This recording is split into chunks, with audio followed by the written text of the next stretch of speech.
बिस्मिल्लाहिर्रहमानिर्रहीम। नाज़रीन किराम, वतन अजीज की मैशत मुसलसल ज़वार पज़ीर है। हुकूमती दावे वादे और मनसूबे सब कर्ज के सहारे खड़े हैं।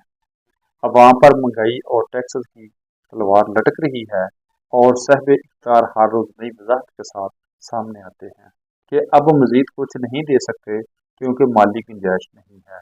मगर सवाल ये है कि ये गुंजाइश सिर्फ अवाम के लिए ख़त्म हुई है या फिर मखसूस तबके के लिए नए दरवाजे खोल चुके हैं। ईवान इक़्तिदार की मुराद में एक अंदाजे के मुताबिक तकरीबन 600% इजाफा हुआ है, वो भी कर्ज से। हैरत अंगेज बात यह है कि ये इजाफा उस वक्त किया गया जब खुद वजीर खजाना इतराफ़ करते हैं कि हर चीज़ कर्ज लेकर कर रहे हैं।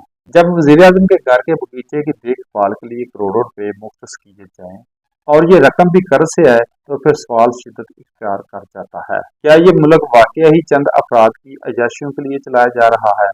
वजीर खजाना का ताज़ा बयान, अगर कानून साजी ना हुई तो मजीद 400 से लेकर 500 अरब रुपए के टैक्सेस लगाना पड़ेंगे। गोया बोली बाली आवाम से एक और कुर्बानी का तकाजा होने वाला है।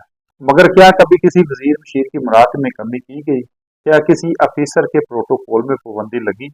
या फिर क्या कभी ईवान इख्तियार के अखराजात पर सवाल उठाया गया? ऐसा लगता है जैसे किफायत शहरी सिर्फ आम शहरी के लिए एक असूल है, जबकि ईवान इख्तियार के तबके के लिए खुला खजाना है। जबकि हुक्मरान तबके को खुला खजाना मुयसर है, चाहे वो कर्ज का ही क्यों ना हो। अवाम से हर बार कुर्बानी का मुतालबा, मगर अशराफी के लिए शहाना जिंदगी, या ये क्या इंसाफ है?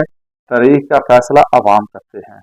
मुल्क सिर्फ कर्ज, टैक्स और बजट से नहीं चलता, मुल्क उस असास जिम्मेदारी से चलता है जो हुक्मरानों में होनी चाहिए। अगर रियासत सिर्फ मखसूस तबके के मफादात के गिर्द में घूमे तो बाकी कौम बेसिमती का शिकार हो जाती है।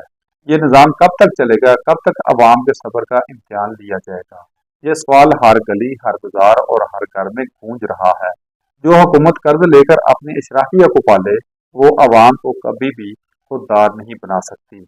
वक्त आ गया है अब माज बयानात से नहीं बल्कि इकदामात किए जाएं, वरना वो वक्त दूर नहीं जब अवाम सिर्फ सवाल नहीं करेंगे बल्कि जवाब भी देंगे।